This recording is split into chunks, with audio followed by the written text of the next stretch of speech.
Assalamualaikum. Hello, we meet again in mathematics session.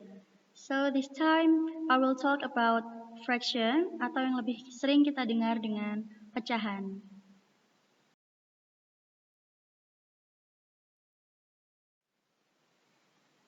Tapi sebelum itu, seperti biasa, subscribe dulu supaya kalian bisa tetap terus dapat informasi lebih lanjut tentang pembelajaran-pembelajaran yang lainnya dari sekolah kami. Oke, let's start with what is the fraction? Apa itu pecahan? Jadi, fraction atau pecahan itu adalah pembagian dari dua buah bilangan. Yang pertama ada bilangan bulat yang kita misalkan dengan A, dan bilangan cacah yang kita misalkan dengan B. Dan A harus kurang dari B, dan dinyatakan dengan A per B. A itu disebut sebagai pembilang, sedangkan B disebut sebagai penyebut. Dan B tidak boleh sama dengan 0. Nah, sekarang mari kita berpikir. Kenapa penyebut itu tidak boleh sama dengan 0? Kalian boleh tulis jawabannya di komentar. Memrani akan bahas di pertemuan selanjutnya.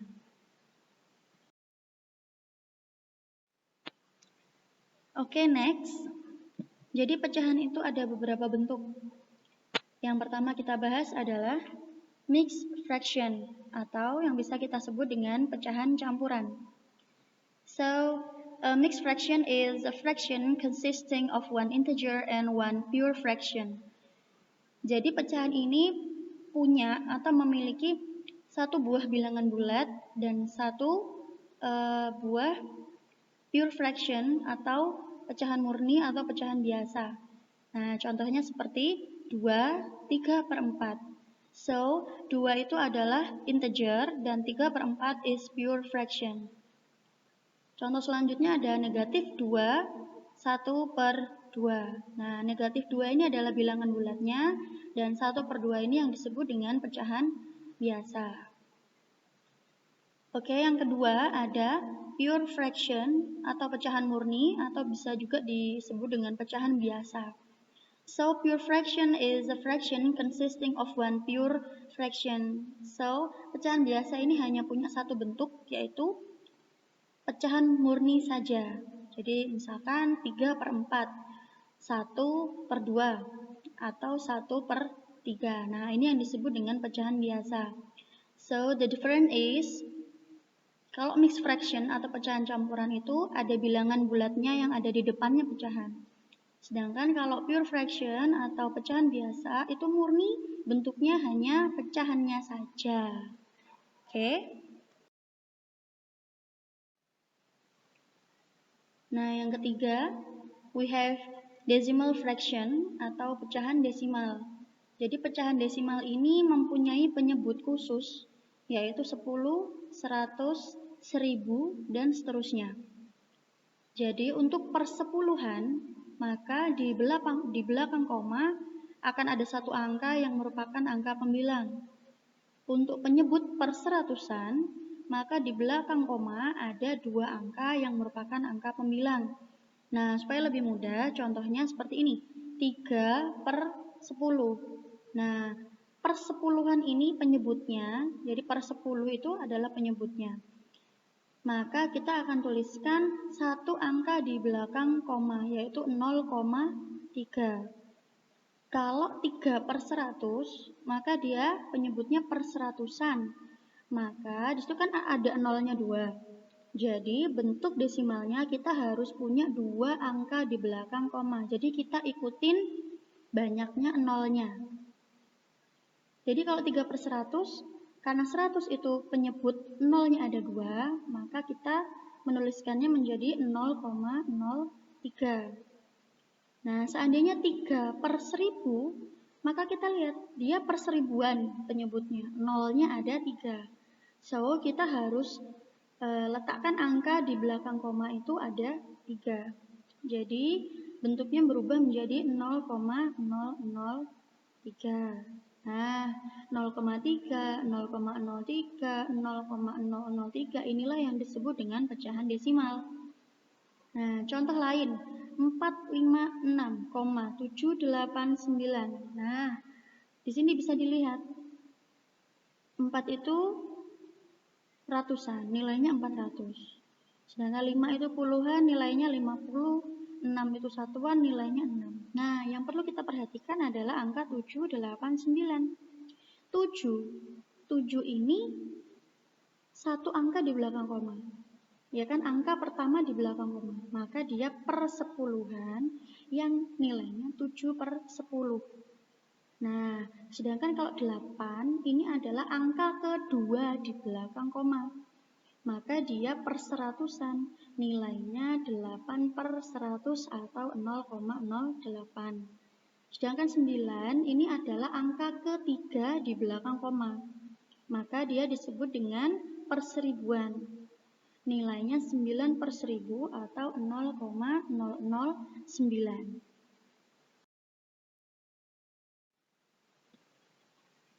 Oke, selanjutnya kita ada simplify fractions atau menyederhanakan pecahan. Nah, kita punya langkah-langkah di sini. Yang pertama, kita harus menentukan FPB atau faktor persekutuan terbesar dari pembilang dan penyebutnya.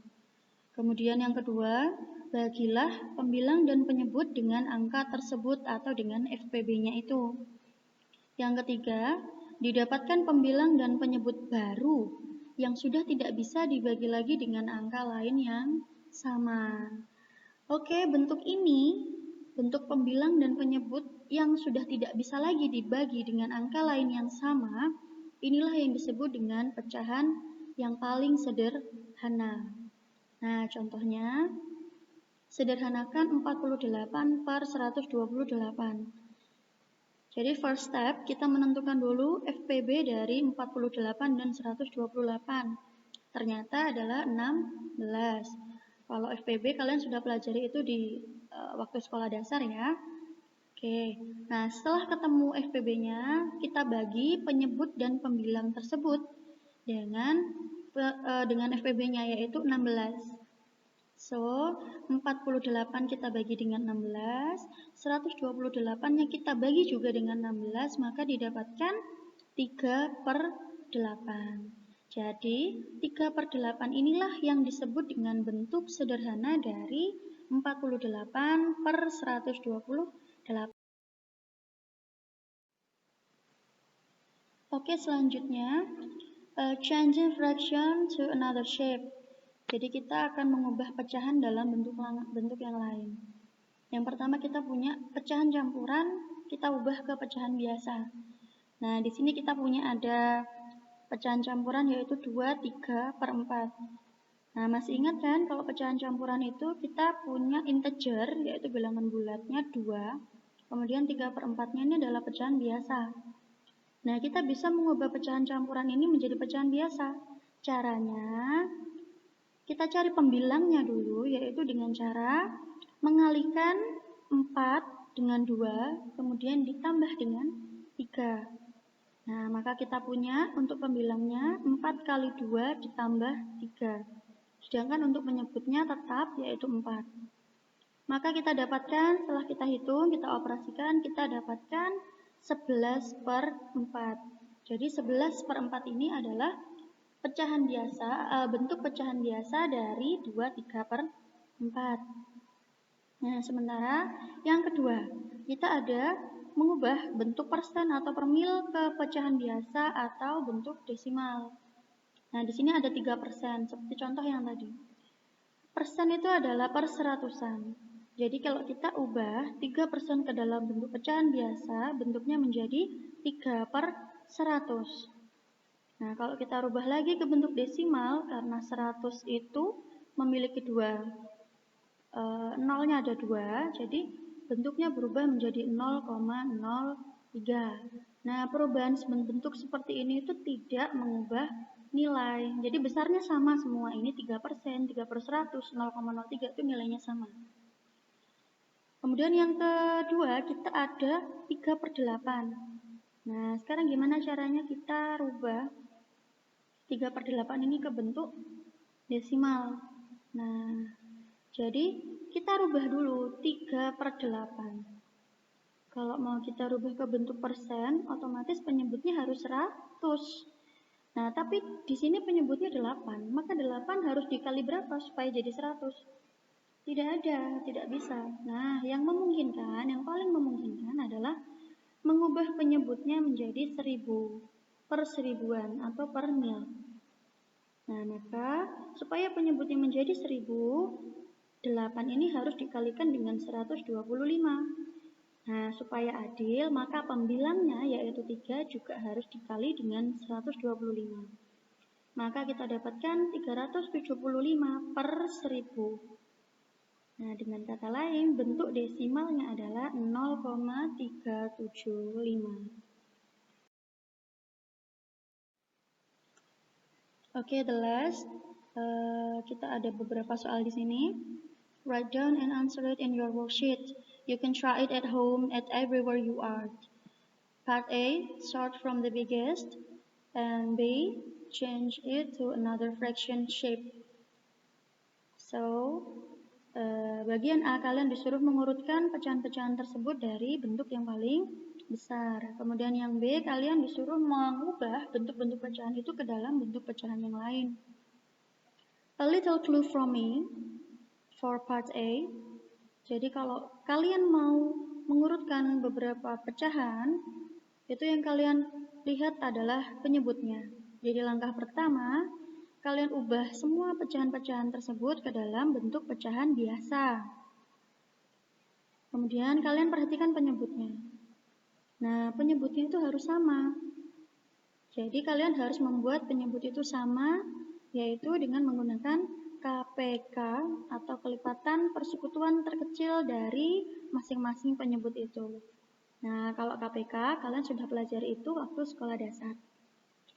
Oke, selamat mencoba.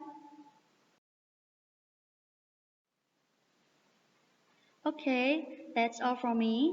If you can't explain it simply, you don't understand it well enough. Thanks for watching this video.